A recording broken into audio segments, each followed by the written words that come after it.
البودكاست أو التدوين عبر الفيديو لتمرير رسائل تتعلق بالرأي العام تلقى رواجا لدى رواد مواقع التواصل الاجتماعي، وهو حال منصوطيش للشاب ديزاد جوكر الذي ألهبت كلماته مشاعر فئة من الجزائريين ترى نفسها تعيش على الهامش.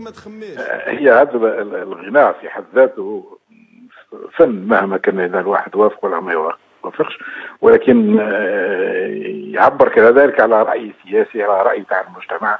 وهو الغناء هذا موازي لما هو رسمي. يعني إذا واحد مغني أو فكاهي أو محلل سياسي أغلقت عليه أبواب التلفزيون العمومي، وأبقت الآن وسائل التواصل الاجتماعي تلعب دور فعال. المشكل عندنا أن أصحاب القرار السياسي في الجزائر مازالوا ما فهموش باللي راهو هناك شريك جديد في السياسة، هما وسائل التواصل الاجتماعي والصحافة. ما بقيناش في القوى السياسية التقليدية، حكومة ومعارضة.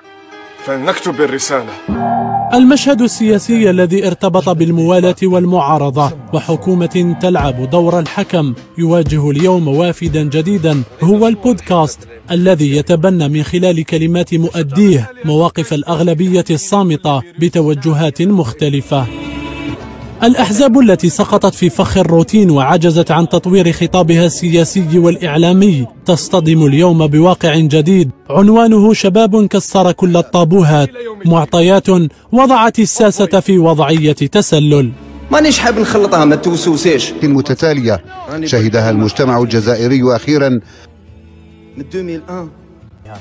استطلاع رأي اليوم على فيسبوك وتويتر، هاشتاج منصوطيش يتصدر الأكثر تداولا في الجزائر. فماذا ستفعل في الانتخابات البرلمانية؟ هل ستشاركون أم ستقاطعون؟ تفاعلوا معنا.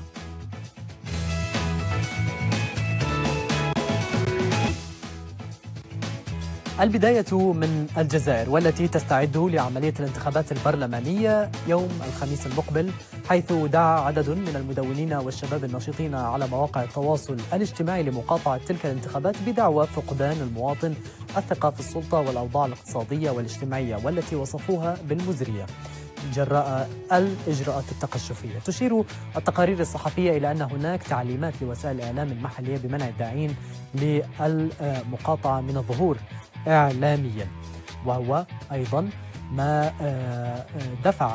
دفع هؤلاء المدونين للتوجه لمواقع التواصل الاجتماعي، ومن بينهم مدون الفيديو الجزائري شمس الدين عمراني، والذي نشر مقطعا عبر قناته على يوتيوب دعا من خلاله لمقاطعة الانتخابات. ولكن كيف؟ دعونا نشاهد إذن هذا المقطع، مقطع منصوطيش، والذي اقترب من 2,000,000 مشاهدة في أقل من 3 أيام.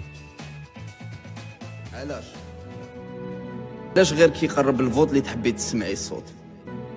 علاش غير كي يقرب ما نصوتيش؟ المهم الآن نذهب إلى الرد على هذه الحملات من قبل وزير الشؤون الدينية والأوقاف محمد عيسى، والذي قال إن بعض الشباب غير مدرك لواجبه السياسي، وإن دعاة المقاطعة لا يمثلون إلا أنفسهم، واعتبر أن هناك حملة شعواء على مواقع التواصل متهما الداعين إلى المقاطعة لهذه الانتخابات بالمستهزئين من رسول الله والباثين للكذب والنفاق، كما قال في تصريحاته. فلنشاهد. حملة شعواء نجدها في مواقع التواصل الاجتماعي، واحد يقول ما نصوتيش ولا لا صوته، ويستهزئ بالرسالة وبأصحاب رسول الله عليه الصلاة والسلام. إذن وما أن انتشر هذا المقطع وتصدر هاشتاج منصوطيش قائمة الأكثر تداولا على موقع تويتر، وهو الكلمة التي تعني بالعامية الجزائرية لن أقفز أو لن أهرب، والتي تحمل دلالة معناها لن أشارك، حيث غردت أون في أول التغريدات التي نستعرضها وقالت: لن أنتخب لأناس لا نراهم إلا وقت الانتخابات، أناس لا يفكرون إلا بمصالحهم، وأناس لا يسري في عروقهم إلا التزوير والأكاذيب، كما تقول صاحبة هذه التغريدة. بينما ترى سمية أن الحملة الانتخابية التي قادها البرلمانيون لأكثر من 4 أشهر دمرها هذا الشخص في هذا الهاشتاج في 4 دقائق. عن أي مقارنة أتحدث؟ فصوت الحق دائما يطغى. وكتب خالد ديسلام وقال في تغريدته: من السخرية أن تنتخب داخل المدرسة على مترشح لم يسبق له الدخول إلى المدرسة. فيما غرد عبد الحق وقال: صوتك في هذه البلاد سيئة جارية لأنهم في 5 سنوات ينهبون الوطن كما يقول. نذكركم مشاهدينا إلى أننا أطلقنا الليلة استطلاعا للرأي عبر حسابنا على تويتر يستمر حتى صباح الخميس المقبل وهو يوم الانتخابات. ماذا ستفعل في الانتخابات البرلمانية؟ النتيجة حتى الآن هي 16% فقط قالوا أنهم سوف يشاركون، بينما اختار نحو 84% المقاطعة، وهي نتيجة غير نهائية حيث يستمر التصويت حتى صباح يوم الانتخابات وندعوكم للتفاعل. إذن دعونا نشاهد أبرز مشاركات المدونين بالصور في هذه الحملة فلنتابع.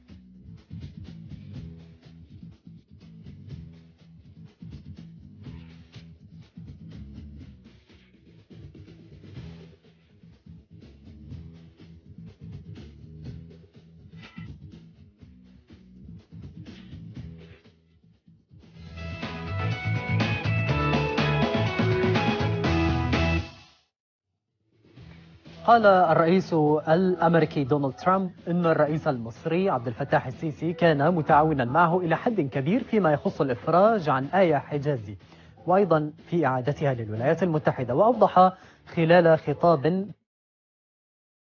نجل الرئيس المصري المخلوع حسني مبارك وهو يجلس على مقهى في حي باب الشعبي بمدينة الجيزة جنوبي أهالينا نتعرض للذل والمهانة في المعتقلات والزيارات.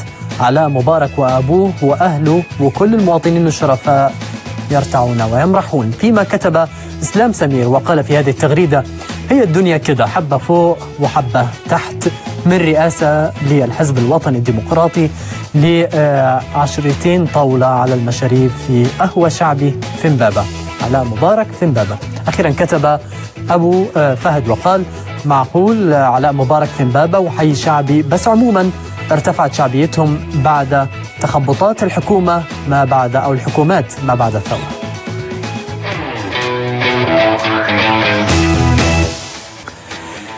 إذن في الولايات المتحدة حيث تداولت وسائل إعلام أمريكية مقطع فيديو لطائرة صغيرة أثناء هبوطها اضطراريا في مطار ساراسوتوا وهو في ولاية فلوريدا بعد أن فقدت إحدى عجلاتها.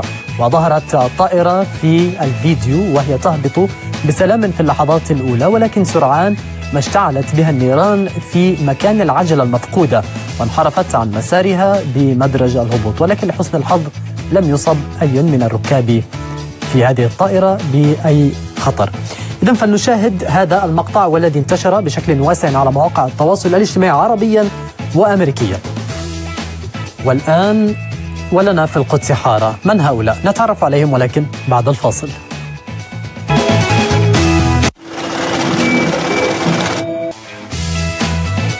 الحملة المغاربية ولنا في القدس حارة، حملة أطلقها عدد من الشباب من الجزائر والمغرب وتونس. الحملة تأتي تزامنا مع ذكرى الإسراء والمعراج، وتعرف هذه الحملة بحارة المغاربة في مدينة القدس في فلسطين.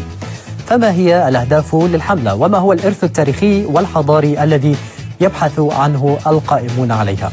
نتعرف على تفاصيل أكثر من خلال ضيفتنا أسماء القوادي. أهلا بك، وهي معنا من الجزائر عبر الهاتف. أهلا بك أسماء. السلام عليكم. أهلا بك. عليكم السلام. حياكم الله وطابت أوقاتكم بكل خير. أشكرك أسماء. في تعريف بهذه الحملة، الجمهور يريد بالتأكيد أن نتعرف عن هذه الحملة ولنا في القدس حارة. ما هو المراد من هذه الحملة؟ من أنتم ومن المشاركون في هذه الحملة؟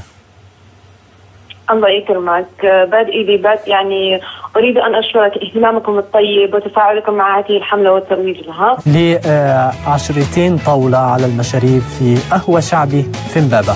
علاء مبارك في امبابة. أخيرا كتب أبو فهد وقال: معقول علاء مبارك ثنبابة وحي شعبي، بس عموما ارتفعت شعبيتهم